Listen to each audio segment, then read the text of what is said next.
La prière de Jésus-Christ, bien-aimé.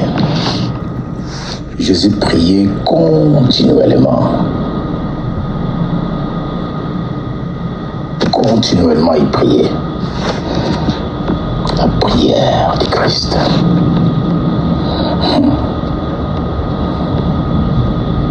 Oh, ratatatatatatatata.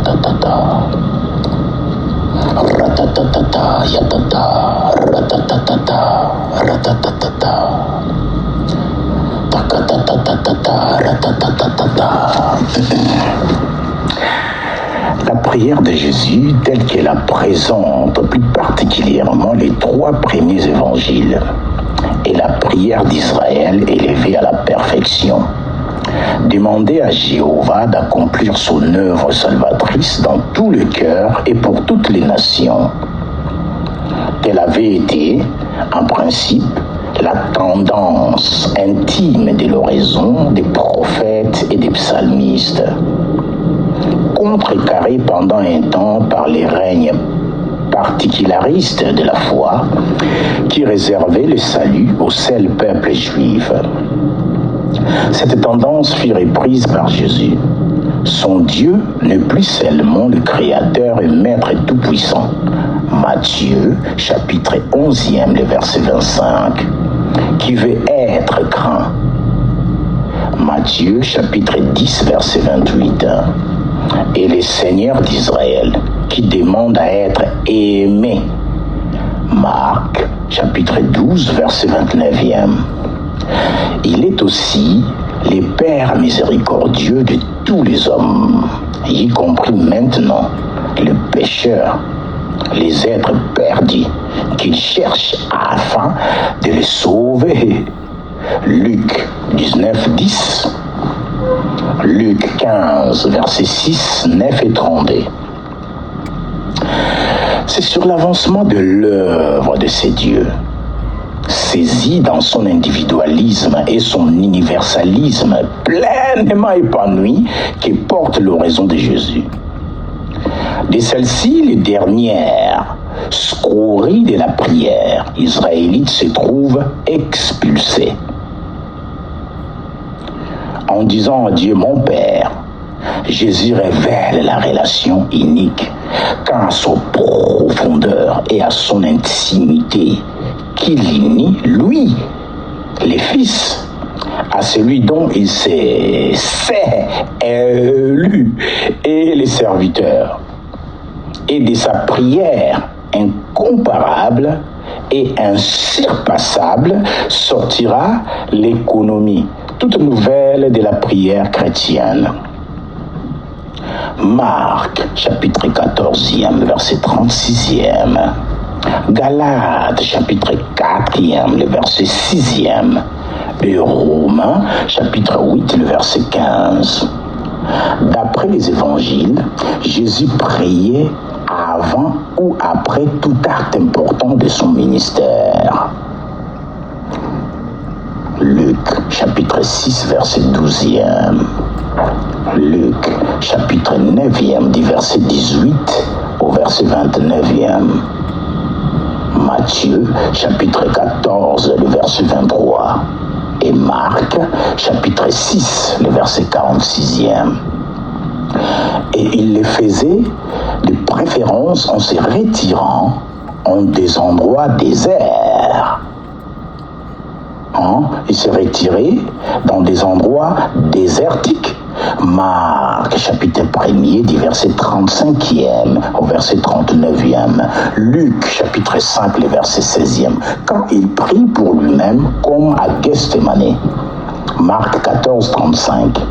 Et sur la croix, Marc 15, 34, Matthieu 27, 46, Luc 23, 46. C'est uniquement pour lui-même en tant qu'agent fidèle jusqu'à la mort. Jusqu'à la mort de l'œuvre rédemptrice de son Père céleste. Oraison dont l'écho s'est conservé dans Jean chapitre 12 verset 27e et qui, en accordant héroïquement le vouloir de l'homme avec le pouvoir de Dieu prend le contre-pied exact de l'originelle prière instinctive. Ensuite, ému de compassion pour les souffrances de son peuple. Matthieu chapitre 9e, verset 36e. Jésus prie pour la réussite de ses efforts. Cette intercession a pour objet tantôt la suppression des maux physiques. Marc 7, 34, Matthieu chapitre 9, verset 35e, laquelle sera normalement suivie d'actions de grâce. Luc, chapitre 17e, du verset 15e au verset 18e, et Jean, chapitre 11e, le verset 41e. Tantôt le pardon des péchés. Seul démon est digne de l'enfant de Dieu en face de ses persécuteurs. Seul démon est digne des enfants de Dieu en face de leurs persécuteurs. Le pardon du péché, bien-aimé. On revient à chaque fois. Celui qui dit qu'il n'a pas péché fait de lui un menteur. Et la vérité n'est point à cet homme. Luc 23, 34, Matthieu chapitre 5, le verset 44e, et puis Luc chapitre 6, le verset 28e. Puis encore, ayant obtenu de Dieu les collaborateurs qu'il lui a demandé. Luc 6, 12. Luc 10, verset 1er. Jésus prie pour le succès des efforts de ceux-ci, les actions de grâce. De Luc 10, 21, verset 21 et 24, suppose voir l'exaucement de cette prière. Regardez aussi le verset 17 et le verset 20 de Luc chapitre 10. 17, 20, 21 et 24.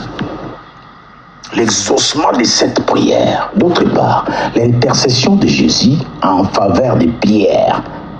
La future intercession de Pierre pour ses frères. Luc 21, 31. Et les supplications des disciples pour eux-mêmes. Les supplications, bien-aimés. On supplie Dieu. C'est le Créateur. Nous lui devons supplication. Marc 14, 38. Matthieu 26, 41. Luc 22, versets 40 et 46. Porte sur l'affermissement de l'œuvre de Dieu dans l'âme de ceux qui prolongeront l'activité du Maître. Porte sur l'affermissement de l'œuvre de Dieu dans l'âme de ceux qui prolongeront l'activité de Jésus-Christ. C'est que Jésus invite ses fidèles à demander pour eux-mêmes. Il nous invite à faire des demandes pour nous-mêmes. Marc, chapitre 13e, verset 18e. Matthieu 24, verset 20. Tout particulièrement dans les 3 dernières requêtes de l'oraison dominicale. Matthieu chapitre 6, verset 12. Luc 11, verset 4. Il est là, en leur faveur, vraisemblablement demandé avec eux. Et quel est le but de sa critique toute religieuse des pratiques courantes de l'oraison? Pourquoi combat-il dans celle-ci l'esprit d'orgueil? Matthieu chapitre 6, le verset 5e. Marc chapitre 12, le verset 40. Luc chapitre 20, verset 47. Et la tendance est démoniste, voisine de la contrainte magique. Matthieu chapitre 6, verset 7. Pourquoi, luttant contre le découragement, exhorte-t-il par ailleurs dans la prière à la foi inébranlable? La prière à la foi inébranlable. Matthieu, chapitre 21, le verset 21. Et à la persévérance. Persévérance. Persévère, bien-aimé. Tu pries pour la persévérance. Luc 11, verset 5, verset 8. Luc 18, verset 1er, verset 8. Luc 11, verset 9e et 13e. Et Matthieu chapitre 7, le verset 7. Demandez, l'on vous donnera. Et le verset 11e, auquel l'exaucement demeure assuré, bien-aimé. Tu vas être exaucé par ces versets bibliques, auquel l'exaucement demeure assuré. Une foi inébranlable, tu persévères. Et l'exaucement est assuré. Marc 11, 22 à 25, Matthieu 21, 22. D'autant qu'une sérieuse préparation par la prière, Marc 9, 29, et le jeûne, bien-aimé, Matthieu 17, 21, vaut à l'homme le pouvoir, les jeûnes, vaut à l'homme les pouvoirs de chasser les démons. Tout comme l'intercession mentionnée, ces recommandations visent à l'accomplissement dans le cœur de la divinité et universelle œuvre d'affranchissement. Enfin, l'ultime sujet des requêtes de Jésus, c'est la venue du royaume de Dieu en tant que don libre de la grâce du Père. Don libre de la grâce du Père. Cette prière, cette prière est sous-jacente à toutes ces déclarations touchant la grande attente finale. La grande attente finale. Marc 13, 32, Matthieu 10, 23, Marc 9, verset 1er. Et Marc 1er, verset 15. On a aussi Matthieu chapitre 4, verset 17. Matthieu chapitre 5, du 1er au 12e verset. Et Luc chapitre 6, le verset 20 et le verset 22. Bien aimé, les versets bibliques, c'est pour vérifier, comme des chrétiens de béret, quand on les enseigne, ou on fait une lecture. Tu écoutes et tu prends le verset biblique, tu les accapares, ça devient ta portion. C'est toi qui parles à Dieu à travers sa propre parole. Tu prends sa parole à lui, tu lui retournes sa parole.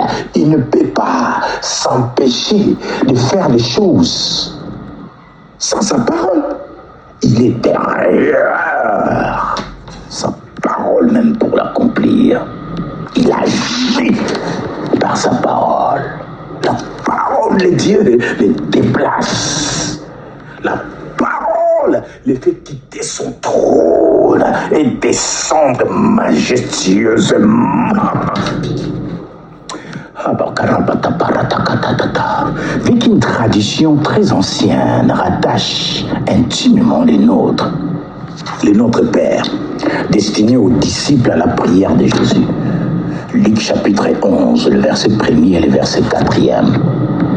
Il est permis d'en conclure que la demande centrale de l'oraison dominicale, à savoir que ton règne vienne, et qui ne fait qu'un avec celle qui précède et celle qui suit. Matthieu 6, 9. Luc 11, 2 exprime bien la tendance profonde et constante. Et le point culminant de la prière du Maître lui-même. Ici, la prière des chrétiens ou des Israélites.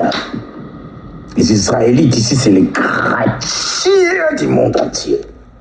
Israël, c'est symbolique, c'est comme une métaphore. Il n'est pas seulement le Dieu des Israélites. Il est le Dieu de tout le monde.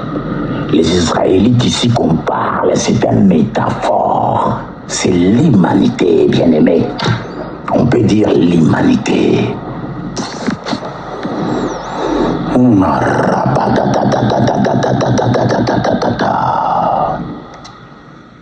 Sans perdre contact avec les exigences de la vie naturelle qui est elle aussi bonne et voulue de Dieu.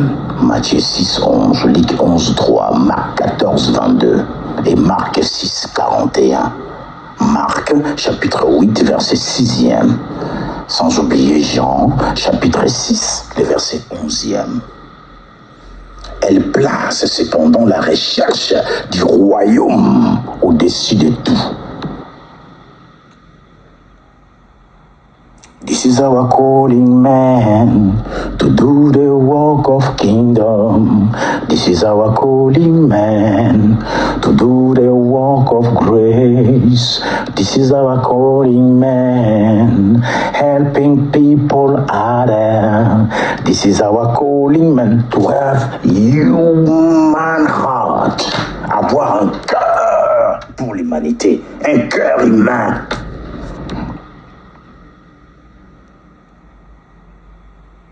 Le royaume au-dessus de tout.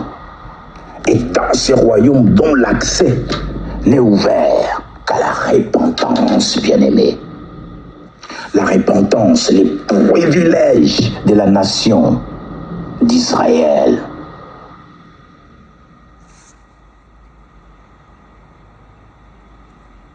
Les privilèges de la nation d'Israël disparaissent pour ne laisser place qu'à l'élémentaire et suprême guerre entre Dieu et Satan. Luc 10, 18, Luc 11, 17 et 26.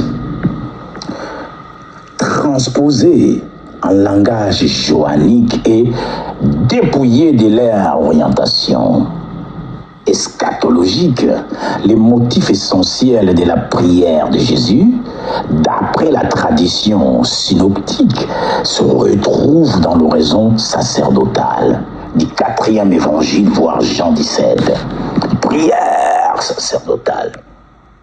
Quant aux disciples, cet évangile les présente comme appelés après le retour du Seigneur à son Père, à l'adoration de Dieu en esprit et en vérité. Jean 4, 24. Et en conséquence, à la pratique de la prière au nom du Seigneur Jésus-Christ, c'est-à-dire en vertu du pouvoir inhérent à l'aspect de vie pneumatique et salvatrice réalisée par la présence du Seigneur vivant dans la future communauté de ses fidèles. Et à cette prière-là, l'exaucement à jamais assuré. L'exaucement à jamais assuré. Car selon la promesse du Christ johannique, l'accomplissement de l'œuvre du Verbe incarné, l'accomplissement de l'œuvre du Verbe incarné, Jean chapitre 1er, verset 14, vaudra aux croyants, outre le revoir du Seigneur, Jean 14, 19, et les dons de l'Esprit, Jean 14, 26, l'efficacité certaine et inconnue antérieurement de l'oraison. Jean, chapitre 14, verset 13. Et Jean, chapitre 15e, le verset 16e.